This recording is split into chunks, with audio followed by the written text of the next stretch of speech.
काम क्रोध मद लोभ बिसारो, शील संतोष क्षमा सत धारो। मद मांस मिथ्या तजी डारो, हो ज्ञान घोड़े असवार, भरम से न्यारा है। यह शब्द सीधे सीधे आत्मा को भीतर की ओर बुलाने की पुकार है। इसमें सद्गुरु यह समझा रहे हैं कि असली दीदार बाहर नहीं, महलों मंदिरों या संसार की किसी वस्तु में नहीं है। वह प्यारा, वह प्रिय, वह सच्चा मालिक हमारे भीतर है। लेकिन आंखें बाहर की ओर खुली हैं और भीतर की ओर बंद हैं। जब तक इन नैनों को भीतर मोड़ना नहीं सीखेंगे, तब तक दीदार कैसे होगा। सतगुरु कहते हैं कि सबसे पहले जीवन की दिशा बदलनी होगी। काम, क्रोध, मद और लोभ, ये चार ऐसे बंधन हैं जो आत्मा को नीचे की ओर खींचे रखते हैं। जब तक ये भारी बोझ सिर पर रखे हैं, तब तक आत्मा उड़ नहीं सकती। इसलिए शील, संतोष, क्षमा और सत्य को जीवन का आधार बनाना जरूरी है। यह कोई उपदेश भर नहीं है, यह भीतर की यात्रा की तैयारी है। सद्गुरु यह भी स्पष्ट करते हैं कि केवल बाहरी साधनाओं से कुछ नहीं होगा। मद, मांस और मिथ्या का त्याग इसलिए कहा गया है क्योंकि ये मन को भारी और स्थूल बनाते हैं। जब मन भारी होता है तो ध्यान ऊपर नहीं उठता। ज्ञान को घोड़ा कहा गया है, यानी समझ और विवेक के सहारे ही इस यात्रा पर सवार हुआ जा सकता है। अंधी श्रद्धा नहीं, बल्कि जीवन में समझ के साथ चलना जरूरी है। भरम से न्यारा होना, यानी भ्रम से मुक्त होना, क्योंकि भ्रम ही सबसे बड़ा पर्दा है। आत्मा जब इस संसार में आई तो धीरे धीरे इंद्रियों के जाल में फंसती चली गई। आंखें देखने में, कान सुनने में, जीभ स्वाद में, नाक गंध में और त्वचा स्पर्श में उलझ गई। सतगुरु कहते हैं कि इन्हीं इंद्रियों को साधना है, इन्हें मारना नहीं है, इन्हें रोकना नहीं है, बल्कि सही दिशा देनी है। जब यही आंखें भीतर देखना सीख लें, तब दीदार होता है। धोती नेति बस्ती पाओ, आसन पदम जुगत से लाओ, कुंभक कर रेचक करवाओ, पहले मूल सुधार कारज हो सारा है। यहां सतगुरु शरीर की शुद्धि और संयम की बात कर रहे हैं। धोती नेति जैसे शब्दों का अर्थ केवल क्रियाएं नहीं है, बल्कि शरीर और मन की सफाई का संकेत है। जब शरीर अस्वस्थ होता है, मन चंचल होता है। जब मन चंचल होता है, ध्यान टिकता नहीं। इसलिए जीवन में संतुलन जरूरी है। आसन पद्म का अर्थ केवल बैठने की मुद्रा नहीं, बल्कि स्थिरता है। शरीर स्थिर हो, रीढ़ सीधी हो, सांस सहज हो। कुंभक, रेचक और पूरक का उल्लेख इसलिए है कि सांस और मन का गहरा संबंध है।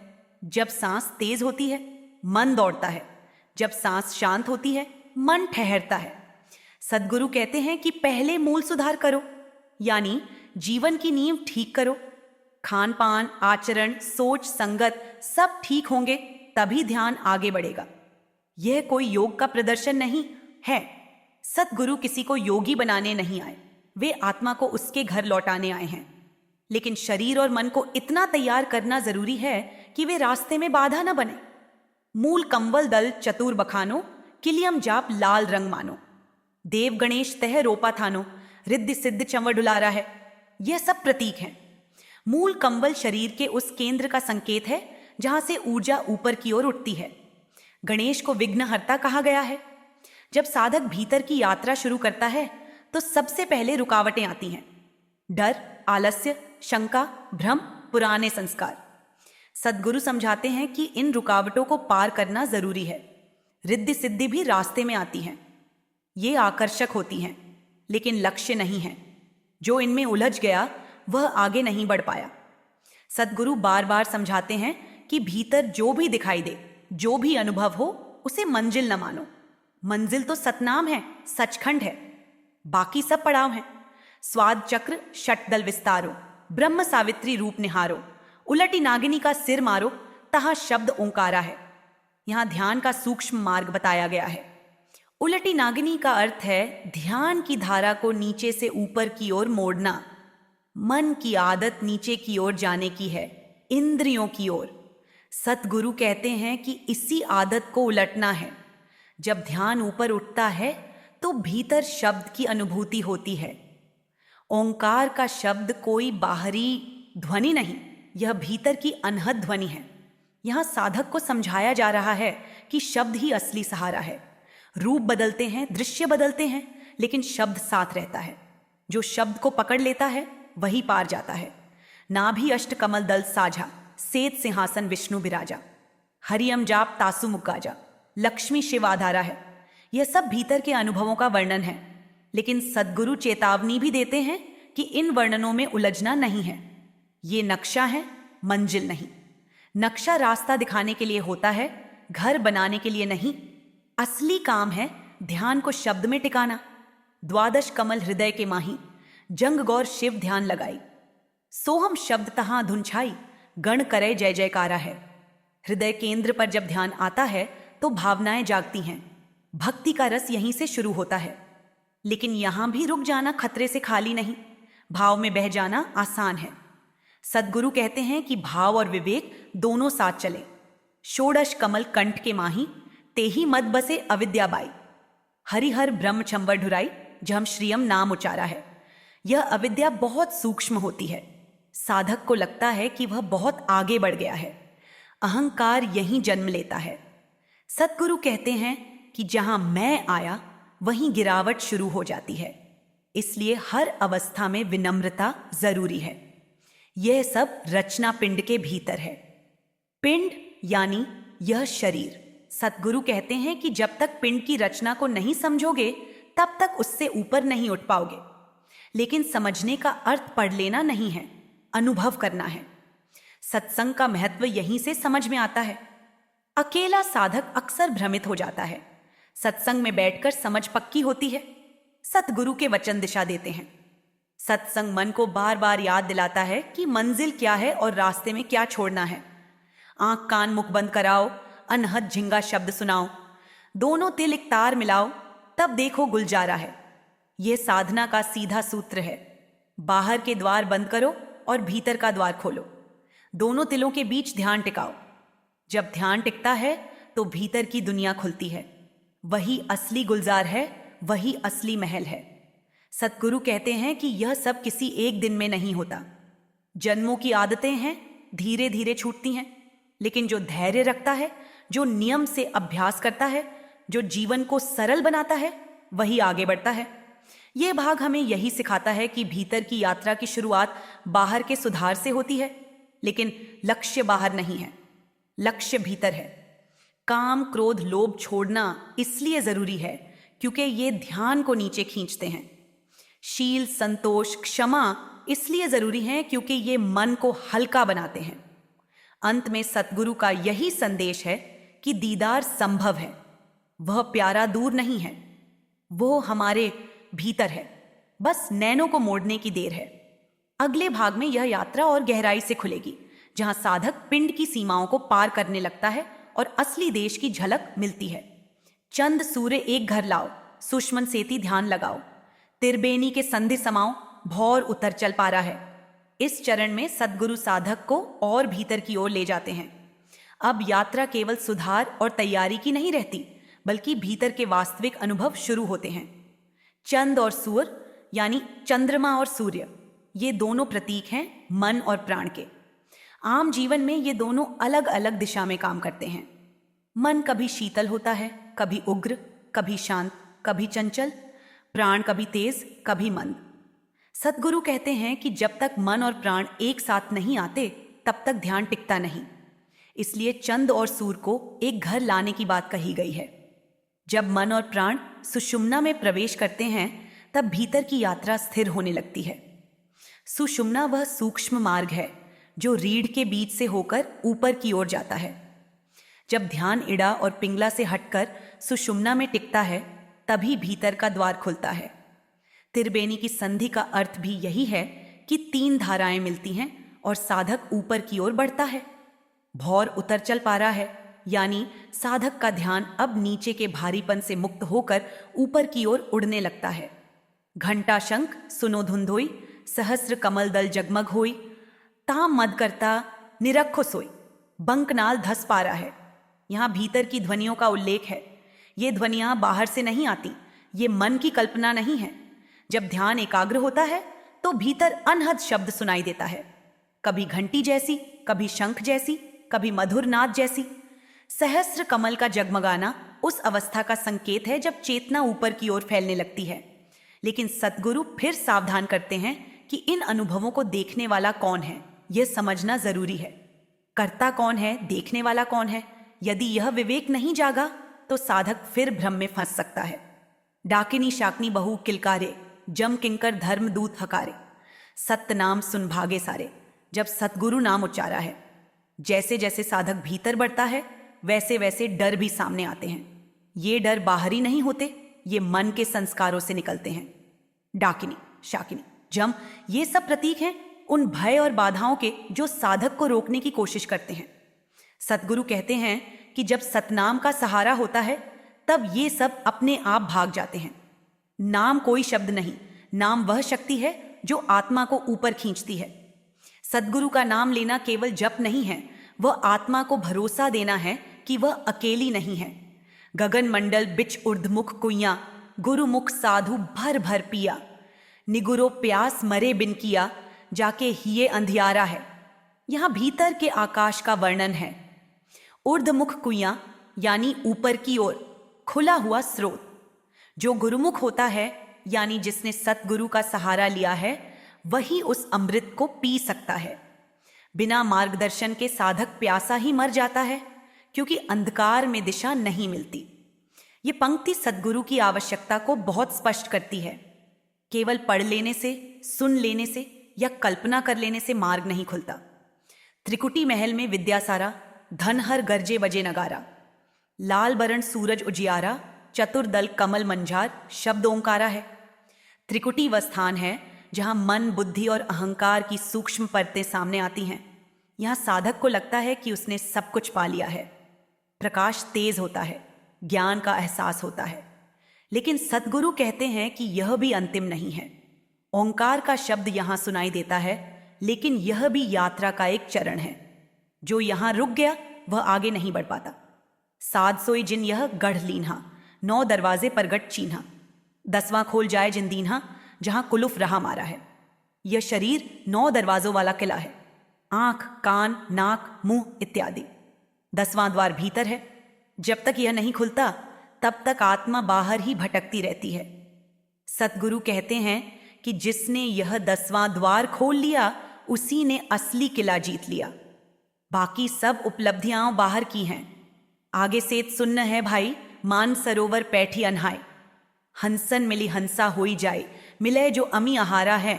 इसके आगे शून्य की अवस्था आती है, लेकिन यह खालीपन नहीं है, यह शांति का सागर है। मानसरोवर का अर्थ है मन का सरोवर, जहां मन पूरी तरह शांत हो जाता है। यहां आत्मा अपनी जैसी आत्माओं से मिलती है। हंसन मिली हंसा हुई जाए यानी आत्मा अपनी असली पहचान में लौट आती है। इस भाग में सद्गुरु यही समझा रहे हैं कि भीतर का मार्ग केवल प्रकाश और अनुभवों का मार्ग नहीं है, यह विवेक और सतनाम के सहारे चलने का मार्ग है। हर मोड़ पर रुकने का मन करेगा, हर अनुभव मंजिल जैसा लगेगा, लेकिन जो सतगुरु के वचनों को पकड़कर चलता है वहीं आगे बढ़ता है। यह यात्रा धीरे धीरे आत्मा को संसार से अलग नहीं करती, बल्कि संसार में रहते हुए भीतर से मुक्त बनाती है। बाहर जीवन चलता रहता है, लेकिन भीतर एक शांति बस जाती है। यही असली कमाई है। किंगरी सारंग बजय सितारा, क्षर ब्रह्म सुन्न दरबारा, द्वादश भानु हंस उजियारा, शठ दल कमल मंझार शब्द ररंकारा है। अब साधक की यात्रा पिंड और ब्रह्मांड की सीमाओं को पार करने लगती है। यहां जिस सुन्न दरबार का वर्णन है वह साधारण शून्य नहीं है। यह वह अवस्था है जहां मन लगभग शांत हो चुका होता है, लेकिन अस्तित्व पूरी तरह लुप्त नहीं हुआ होता। यहां शब्द की ध्वनि और भी सूक्ष्म हो जाती है। किंगरी, सारंग, सितार जैसे शब्द भीतर की मधुर ध्वनियों के प्रतीक हैं। ये संगीत बाहर का नहीं है, यह आत्मा का अपना संगीत है। जब ध्यान पूरी तरह शब्द में टिकता है तब आत्मा को यह अनुभूति होती है कि वह किसी अज्ञात लेकिन अत्यंत प्रिय वातावरण में प्रवेश कर रही है। क्षर ब्रह्म का दरबार वह क्षेत्र है जहां तक वे साधनाएं पहुंचती हैं जो अभी भी किसी न किसी रूप में सृजन से जुड़ी होती हैं। यहां उजाला तीव्र है। द्वादश भानु का अर्थ है अनेक सूर्यों जैसा प्रकाश। लेकिन सतगुरु समझाते हैं कि चाहे प्रकाश कितना भी तेज क्यों ना हो, वह अभी अंतिम नहीं है। प्रकाश का मोह भी उतना ही बड़ा बंधन बन सकता है जितना अंधकार का। महासुन्न सिंध बिश्मी घाटी, बिन सतगुरु पावे नहीं बाटी। व्याघर सिंह सरप बहु काटी, तह सहज अचिंत पसारा है। महाशून्य की अवस्था साधक के लिए अत्यंत सूक्ष्म और कठिन होती है। यहाँ मन के आखिरी संस्कार सामने आते हैं, डर, शंका, अस्तित्व का भय। व्याघ्र, सिंह, सर्प ये सब प्रतीक हैं उन भीतरी आशंकाओं के जो साधक को रोकने का प्रयास करती हैं। सतगुरु स्पष्ट कहते हैं कि बिना मार्गदर्शन के यहाँ रास्ता नहीं मिलता। सहज और अचिंत का विस्तार तभी अनुभव होता है जब साधक पूरी तरह सदगुरु के शब्द पर भरोसा करता है। अष्टदल कमल पारब्रह्म भाई, दहिने द्वादश अंचित रहाई। बाएं 10 दल सहज समाई, यो कमलन निर्वारा है। यहाँ पारब्रह्म की सीमा का संकेत है। अष्टदल कमल एक ऐसी अवस्था है जहां द्वैत लगभग समाप्त हो जाता है। यहां आत्मा को अपनी स्वतंत्र सत्ता का बोध होने लगता है, लेकिन फिर भी एक सूक्ष्म पर्दा शेष रहता है। सद्गुरु कहते हैं कि यह कमल भी पार करना है। जो साधक यहां ठहर जाता है वह आगे की अनाम अवस्था को नहीं पा सकता। 5 ब्रह्म पांचों अंड बीनो, 5 ब्रह्म निहच्छर चीन्हो। 4 मुकाम गुप्ततः कीन्हो, जामद बंदीवान पुरुष दरबारा है। यहां सृष्टि की रचना का रहस्य बताया गया है। 5 ब्रह्म और 5 अंड यानी सृष्टि के विभिन्न स्तर। ये सब रचनाएं हैं, शाश्वत नहीं हैं। सद्गुरु समझाते हैं कि जब तक साधक इन रचनाओं को पहचानकर उनसे ऊपर नहीं उठता, तब तक पूर्ण मुक्ति नहीं होती। बंदीवान पुरुष का दरबार वह स्थान है जहां आत्मा को यह बोध होता है कि वह अब तक बंधन में थी, चाहे वह बंधन कितना भी सुंदर क्यों ना हो। 2 पर्वत के संध निहारो, भंवर गुफा तहां संत पुकारो। हंसा कर्त केल अपारो, तहां गुरन दरबारा है। यह अत्यंत सूक्ष्म अवस्था है जहां 2 महान सीमाएं मिलती हैं। भंवर गुफा वह स्थान है जहां साधक का सारा अस्तित्व एक बिंदु में सिमट जाता है। यहां कोई कल्पना काम नहीं करती, कोई शब्द बाहर से सुनाई नहीं देता, केवल सतगुरु का सहारा ही शेष रहता है। गुरन दरबार का अर्थ है वह क्षेत्र जहां केवल मार्गदर्शन और कृपा ही आगे ले जाती है। सहेस 88 दीप रचाए, हीरे पन्ने महल जड़ाए। मुरली बजत अखंड सदाये, तह सोहम जनकारा है। यहां साधक एक ऐसे आनंद लोक में प्रवेश करता है जहां सौंदर्य और शांति का वर्णन शब्दों में संभव नहीं है। दीपों का उजाला, रत्नों से जड़े महल, ये सब आत्मा के आनंद की प्रतीकात्मक अभिव्यक्तियां हैं। यहां सोहम की ध्वनि निरंतर गूंजती रहती है, जो आत्मा को उसकी असली पहचान का स्मरण कराती है। सोहम हद तजी जब भाई, सत्य लोक की हद पुण्याई। उठत सुगंध महाअधिकाई, जाको वार न पारा है। अब आत्मा सीमाओं से मुक्त होने लगती है। सोहम की सीमा भी पीछे छूटती है और सतलोक की अनुभूति सामने आती है। यहां कोई प्रकाश आंखों को चकाचौंध नहीं करता, बल्कि एक शांत, स्थिर और गहरा उजाला होता है। यहाँ की सुगंध, यहाँ की शांति, यहाँ का आनंद संसार की किसी भी वस्तु से तुलना योग्य नहीं है। षोडश भानु हंस को रूपा, बीना सत धुन बजय अनुपा। हंसा करत चंवर शिर भूपा, सत्य पुरुष दरबारा है। यह सत्य पुरुष के दरबार का संकेत है। यहाँ आत्मा अपनी पूर्ण पहचान में आती है। यहाँ कोई भय नहीं, कोई प्रश्न नहीं, कोई खोज नहीं रहती। सब कुछ पूर्णता में स्थित होता है। सत धुन यहाँ अनवरत बजती रहती है। इस भाग में सतगुरु यही दिखाते हैं कि आत्मा की यात्रा केवल ऊपर जाने की नहीं है, बल्कि धीरे धीरे सब सीमाओं को छोड़ने की है। हर लोक, हर प्रकाश, हर शब्द एक सीमा है। जब तक सीमा है तब तक पूर्णता नहीं है। लेकिन बिना घबराए, बिना जल्दी किए, केवल सतगुरु के सहारे चलते रहना ही इस मार्ग की सच्ची साधना है। कोटिन भानु उदय जो हुई, ऐते ही पुण्य चंद्र लखोई। पुरुष रोम सम एक न हुई, ऐसा पुरुष दिदारा है। अब यात्रा उस बिंदु पर पहुंचती है जहां भाषा भी साथ छोड़ने लगती है। यहां जो अनुभव है वह कल्पना, बुद्धि और तुलना से परे है। कोटिन भानु यानी करोड़ों सूर्यों का प्रकाश, यह कोई आंखों से देखने वाला उजाला नहीं है, यह चेतना का प्रकाश है। आत्मा को पहली बार यह बोध होता है कि जिस परम सत्ता की खोज थी वह किसी रूप, रंग या आकार में बंधी हुई नहीं है। यहां पुरुष का दीदार होता है, लेकिन वह दीदार वैसा नहीं है जैसा संसार में देखने की आदत है। यहां देखने वाला और देखा जाने वाला अलग नहीं रहते। आत्मा उस पुरुष की उपस्थिति में स्वयं को उसी का अंश अनुभव करती है। सद्गुरु समझाते हैं कि इस अवस्था में साधक के भीतर कोई इच्छा नहीं बचती, न पाने की न छोड़ने की, क्योंकि जो कुछ पाने योग्य था वह स्वयं प्रकट हो चुका है। पुरुष का एक रोम भी करोड़ों सूर्यों से अधिक प्रकाशमान बताया गया है, ताकि यह समझाया जा सके कि यह संसार का कोई भी प्रकाश, कोई भी आनंद उसके सामने कुछ भी नहीं है। आगे अलख लोक है भाई, अलख पुरुष के तह ठकुराई। अर्बन सूर रोम सम नाही, ऐसा अलख निहारा है। अब आत्मा अलख लोक की सीमा में प्रवेश करती है। अलख का अर्थ है जिसे देखा नहीं जा सकता, जिसे शब्दों में बांधा नहीं जा सकता। यहां तक आते आते आत्मा देखने की आदत भी छोड़ देती है। यहां न कोई दृश्य है, न कोई ध्वनि, न कोई प्रकाश, जैसा पहले अनुभव हुआ था। फिर भी यहां पूर्णता है। अलख पुरुष की ठकुराई का अर्थ है कि यहां केवल उसकी सत्ता है, कोई दूसरा नहीं। यहां आत्मा यह समझ जाती है कि अब तक जो कुछ भी देखा, सुना, अनुभव किया, वह सब किसी न किसी सीमा के भीतर था। अरबों सूर्यों की तुलना भी यहां व्यर्थ हो जाती है, क्योंकि यहां प्रकाश की तुलना भी नहीं की जा सकती। यहां केवल अस्तित्व है, शुद्ध और निर्विकार। तापर अगम महल एक साझा, अगम पुरुष ताहे को राजा। खरबन सूर रोम एक लाजा, ऐसा अगम अपारा है। अलख से भी आगे अगम की अवस्था है। अगम का अर्थ है जहां तक पहुंचना भी असंभव लगता है। यहां बुद्धि पूरी तरह निष्क्रिय हो जाती है।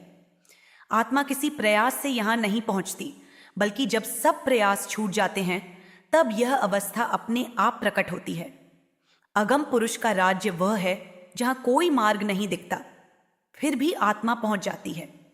सतगुरु बार बार समझाते हैं कि यह मार्ग किसी योग, तप या प्रयास से नहीं तय होता। यह कृपा का मार्ग है। जितना आत्मा स्वयं को खाली करती है, उतना ही वह ऊपर उठती है। यहां पहुंचकर आत्मा को यह बोध होता है कि अब तक जो यात्रा थी वह वास्तव में छोड़ने की यात्रा थी। पहचान छोड़ना, अहंकार छोड़ना, अनुभवों का मोह छोड़ना। ता पर अख लोक है भाई, पुरुष अनामितः रहा। जो पहुंचा जानेगा वाही, कहन सुनंते न्यारा है। यह अंतिम सीमा है जहां अख लोक का वर्णन किया गया है। अख यानी जिसे कहा नहीं जा सकता। यहां पुरुष अनामी का वास है। अनामी यानी जिसका कोई नाम नहीं। नाम वहां होते हैं जहां द्वैत होता है। यहां न कोई दूसरा है न कोई दूरी, इसलिए नाम की आवश्यकता भी नहीं रहती। सतगुरु स्पष्ट कहते हैं कि यहां का अनुभव वही जान सकता है जो वहां पहुंचा हो। सुनने, पढ़ने या समझाने से यह जाना नहीं जा सकता। यह कोई ज्ञान नहीं है जिसे बताया जाए, यह स्वयं होने की अवस्था है। यहां आत्मा अपने मूल स्वरूप में स्थित होती है। काया भेद किया निरुवारा, ये सब रचना पिंड मंझारा। माया अविक्त जाल पसारा, सो कारीगर भारा है। यहां एक बार फिर ध्यान पिंड की ओर लाया जाता है। सद्गुरु बताते हैं कि यह सारी रचना पिंड के भीतर ही दिखाई गई है। शरीर एक प्रयोगशाला की तरह है, जहां से पूरी सृष्टि का अनुभव कराया जाता है। माया ने ऐसा जाल रचा है कि आत्मा बाहर ही उलझी रहे और भीतर की यात्रा शुरू ही न करे। वही सबसे बड़ा कारीगर है। लेकिन सतगुरु की दया से जब आत्मा इस जाल को पहचान लेती है, तब वह इससे बंधी नहीं रहती। पहचान ही मुक्ति की शुरुआत है। आदि माया कीन ही चतुराई, झूठी बाजी, पिंड दिखाई। अवगति रचना रची अंड माही, ताका प्रतिबिंब डारा है। आदि माया ने पिंड और अंड की रचना करके ऐसा भ्रम दिखाया कि आत्मा उसे ही सत्य मान बैठी। संसार, संबंध, मान अपमान, सुख दुख सब उसी झूठी बाजी के हिस्से हैं। यह झूठ इसलिए नहीं कि यह दिखता नहीं, बल्कि इसलिए कि यह स्थायी नहीं है। सद्गुरु कहते हैं कि जब तक आत्मा इस अस्थायित्व को नहीं समझती, तब तक वह बार बार जन्म मरण के चक्र में घूमती रहती है। शब्द विहंगम चाल हमारी, कहें कबीर सद्गुरु दई तारी। खुले कपाट शब्द जनकारी, पिंड अंड के पार सौ देश हमारा है। अंत में शब्द की महिमा फिर से प्रकट होती है। शब्द ही वह शक्ति है जो आत्मा को पिंड और अंड से पार ले जाती है। विहंगम चाल का अर्थ है पक्षी की उड़ान जैसी सहज और निर्बाध गति। जब आत्मा शब्द को पकड़ लेती है, तब उसे किसी सहारे की जरूरत नहीं रहती। सद्गुरु ने तार दी, यानी पार उतार दिया। यह आत्मा की अपनी योग्यता नहीं है, यह कृपा है। कपाट खुलते हैं, भीतर के द्वार स्वयं खुल जाते हैं। तब आत्मा जान लेती है कि उसका असली देश पिंड और अंड के पार है, जहां न जन्म है, न मृत्यु, न बंधन, न भय। इस पूरे शब्द में सद्गुरु ने आत्मा की संपूर्ण यात्रा को समेट दिया है। शुरुआत जीवन सुधार से होती है और अंत अनामी में लय होने से। लेकिन ये कोई भविष्य की बात नहीं है। ये यात्रा यहीं से, इसी शरीर में अभी शुरू हो सकती है। शर्त केवल इतनी है कि नैनों को बाहर से हटाकर भीतर की ओर मोड़ा जाए।